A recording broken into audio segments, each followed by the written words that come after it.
With only 3 minutes remaining until the conclusion of the Tournament of Power, all that remains from Universe 7 are the broken and exhausted bodies of Goku, Vegeta, and Frieza left to battle against the mighty Jiren as Vegeta leaves it all on the table in his attempts in not only having to battle Jiren, but his attempts to throw Jiren out of the ring. But through his act of desperation and struggle, an unexpected event occurs as the resurgence of Ultra Instinct Goku appears, setting his sights on ringing out Jiren. What is going on, Dragon Ball fans? Welcome to my Dragon Ball Super episode 128 review entitled Noble Pride to the End. Vegeta falls, leading into the next exciting episode of Dragon Ball Super episode 129, which promises to be an action-packed episode involving Ultra Instinct Goku involved in a very chaotic battle against Jiren as we near the finale of the Tournament of Power. And within the last 24 hours, we finally had the reveal of Mastered Ultra Instinct Goku alongside some pretty cool DLC for Dragon Ball FighterZ and Dragon Ball Xenoverse 2, which promises to introduce Mastered Ultra Instinct Goku. So if you guys have missed out those videos, be sure to go on ahead and check them out on my channel, as this episode was a very touching episode. It was a very memorable moment for Vegeta, and the unexpected return of Ultra Instinct in the same episode, seeing Goku land shots on Jiren, as this episode not only provided a layout as to what's going to happen in the upcoming episode, but also leaves us wondering how far can Goku go as he attempts to fight Jiren. And again, if you guys like the Dragon Ball content that I provide on this channel, then make sure you guys punch that subscribe button with notifications enabled to be the first to receive all the latest in Dragon Ball content and be a part of the Dragon Ball squad. And also don't forget to follow me on these social media platforms, Twitter, Instagram, and Facebook, to stay connected with me at all times. Hashtag Dragon Ball Squad as we roll into Dragon Ball Super episode 128 with a very brutal battle featuring Vegeta and Jiren. And seeing this go down between said characters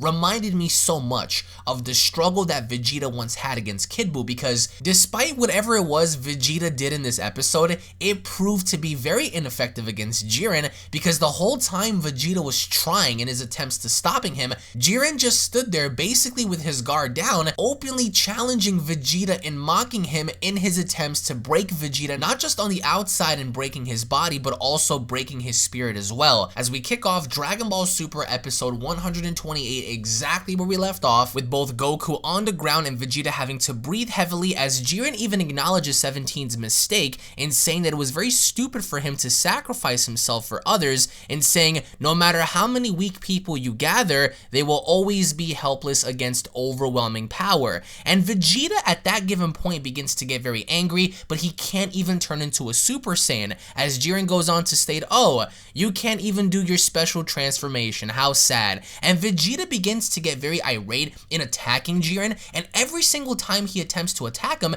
Jiren just deflects his attacks, he knocks him on down. And despite Vegeta at this point having to be beaten, having to be victimized, he thinks back over when he first met Kaba during the Champa arc and getting flashbacks of when Vegeta was first speaking to Kaba and getting to know him and meeting another Saiyan from a different universe. And then we transition to another flashback during the tournament when Vegeta was speaking to Kaba about how he was going to win and resurrecting him and his planet. And then we go back all the way to Dragon Ball Super episode 2 when we saw Vegeta take his family out to a vacation. So the beginning of all of this was basically Vegeta's memories and seeing the birth of his daughter and taking his family out to a vacation and meeting Kaba for the first time and engaging with Kaba in the Tournament of Power and teaching Trunks how to hold his daughter. So everything that built up to this point was basically flashbacks to Vegeta's life, and I really found this to be relatable, because if you're put in a situation to where you have everything to lose and barely anything to gain, we see how Vegeta is using that as a means to get back up. And Jiren is staring at Vegeta as if he's crazy, and we see how Vegeta's body is shaking. He stands back up, and even the Kaioshin, Beerus, everyone is so surprised as to how Vegeta can stand back up. And Vegeta remembers his family and the reason why he's fighting, and that's when Vegeta says to Jiren, "It's not over yet. Don't underestimate Saiyans. The level of that punch doesn't even hurt." So he's pretty much antagonizing Jiren, and then he begins to go for the blow again, and Jiren knocks him down with one punch. So Vegeta at this point is fighting a losing battle. Practically you're witnessing a murder right before your very eyes, because Vegeta at this point despite him having to stand up, it brought me back to the era when he first fought Kid Buu. Because if you guys remember when Vegeta fought Kid Buu, he did everything in his ability to stand back up despite having to get beaten down. But here, it looked like more or less Jiren didn't really, acknowledge Vegeta at all, because there was a certain portion of this episode where he was just punching Vegeta so viciously in the face. He was uppercutting him, and Goku's down. Goku's tired. Goku's eyeball is closing shut. Vegeta's eyes are beginning to swell up. Jiren is delivering neck shots to Vegeta, and there was this one neck shot that reminded me of the neck chop that Beerus normally does, in which Jiren had did to Vegeta in knocking Vegeta on down to his knees. And despite having to feel the power of Jiren every single time he gets hit, Vegeta is still talking trash, and this is why I really appreciated this episode, was seeing every single time Vegeta got his ass beat, he would stand back up and saying, so what, heavy punches, it feels like my body's being pulverized, but so what, I don't really care, give me everything you got. So with that, I mean, it's clear as day that, Jiren wasn't even trying, until of course he gave Vegeta a really ferocious punch, which of course had most of his energy locked around his punch. But as Vegeta got decked in the face, he's beginning to fall off the stage, until of course his boot gets stuck on one of the rocks and he's just dangling there. He's dangling there and he's practically rendered immobile. Vegeta at this point is done. He is finished. But then he hears Bulma's voice, and the voice is saying, hang in there. What are you doing, Vegeta? Hang in there. Come back. Do it. And Vegeta is hearing, the voice of his wife, and it's because of that, whoever has a wife or is married can relate to their spouse, because you're being put in a situation to where everything is on the line, including the life of your spouse, and he begins to hear this and he comes back. And Belmont even asked the Grand Priest if Vegeta had been wrung out, but the Grand Priest says no, he is still hanging on via one of the rubble pieces that managed to keep Vegeta afloat. So at that given point, Vegeta, he comes back onto the stage, he's laughing, and Vegeta begins to crawl back up, and Jiren even says that the fight's over, why does he even bother to continue? And Vegeta is fighting for others, including Bulma, as he rushes back on the stage, and we see as he rushes back, Jiren just casually flicks him with just one punch. And again, we get more flashbacks of Beerus and Vegeta and the entire encounter, the entire history of Dragon Ball Super. We get to see how Vegeta thinks back and he dates back to everything that's ever happened in Super, and then he unleashes a final flash.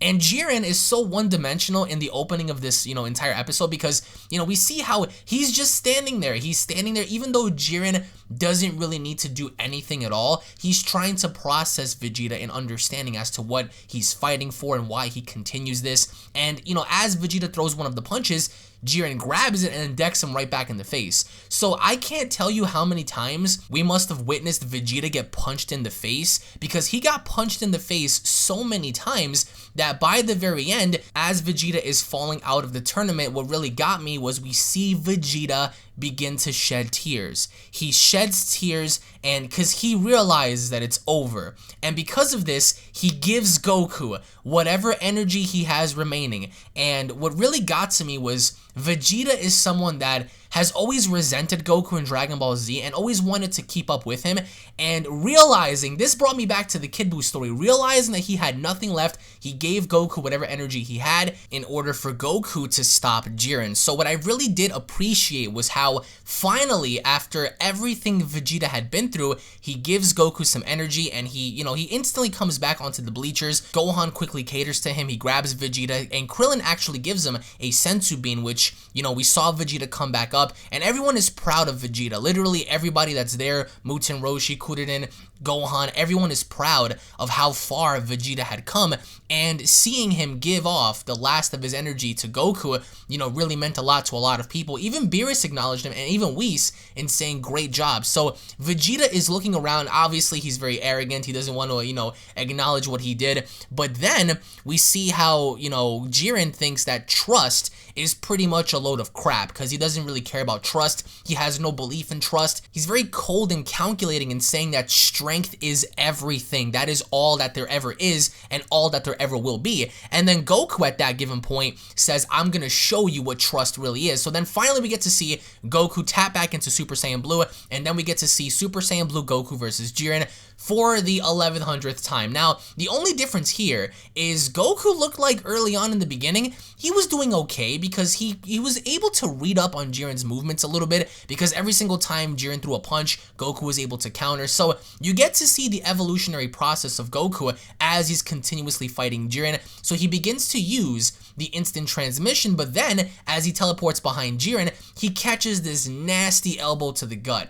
And I will say, if you guys piece together all the fights that happened in this tournament, that was a pretty heavy elbow, and it's because of this one elbow shot that Goku gets knocked out of Super Saiyan Blue and he's left in the corner, you know, struggling in the rubble. And even Goku says, Vegeta and the others have left everything to me.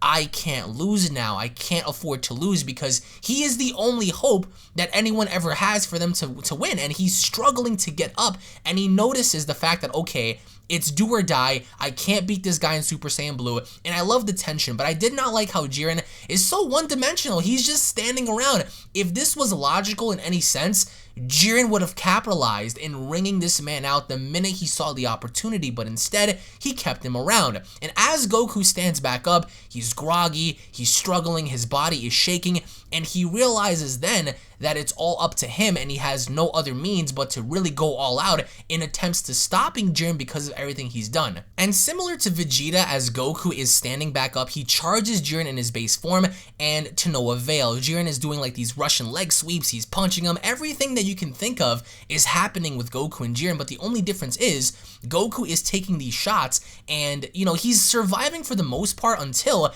Jiren is landing these shots to the ribs, shots to the gut, and everything Goku was doing. There were certain moments where he was deflecting Jiren's attacks, but to no avail, because every single time Jiren managed to find an opening, he nailed Goku. And midway towards the end of this episode, we saw how brutal Jiren was in the idea that even the other gods that were exempt from the tournament, you know, were even saying that Goku is holding up very well, but Jiren is beginning to reveal more of his power. He's hitting Goku a lot harder with each punch. So that's bad on Goku's end, because each shot that Jiren is delivering is heavier, is harder, and I will say, I don't know how in the world, you know, Goku managed to endure this much, but the whole time I was wondering to myself, where in the world was Frieza? Because he was MIA from the beginning to the middle, midway towards the end of this episode, as we get to see Goku daze in and out with his eyes. He was literally KO. Like, if you guys ever played Mortal Kombat and you guys remember the finisher, this was pretty much it. Goku was groggy, he was, you know, stumbling around,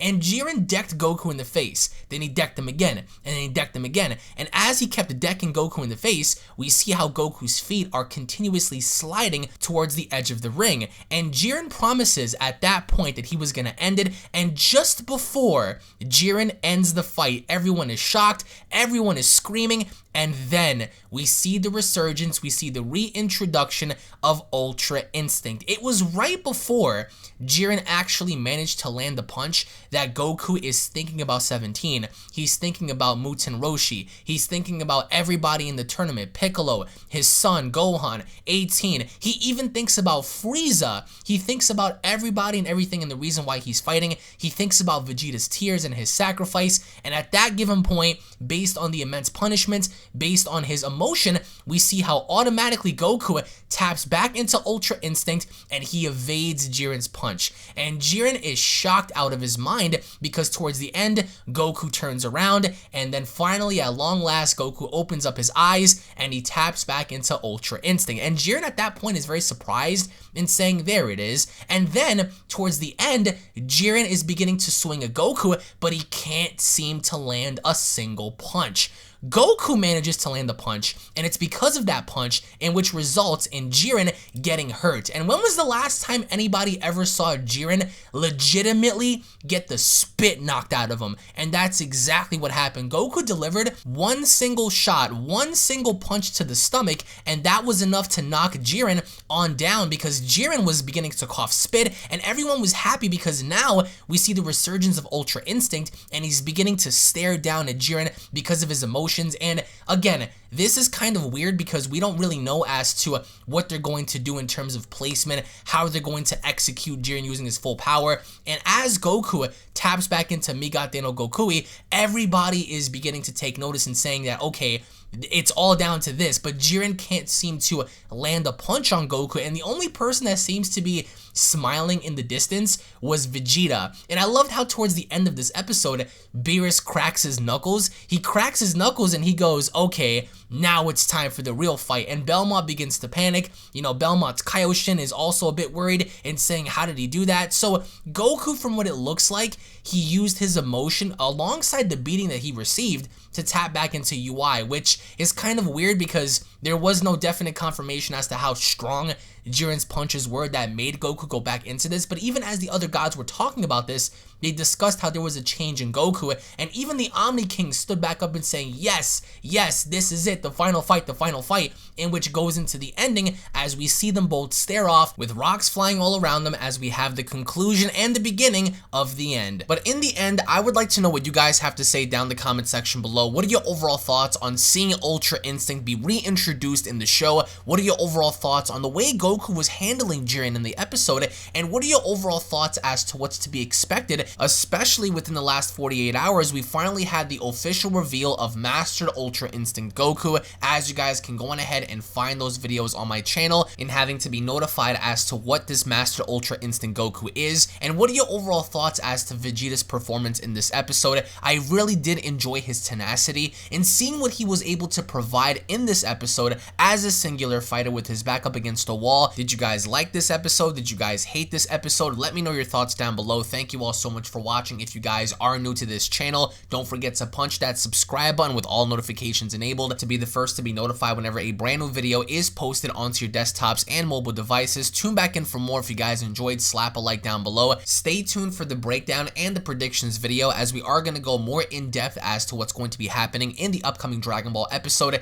and I'll be seeing each and every single one of you guys down in the comment section below. Have a great day, everybody. Cue my outro, bitch.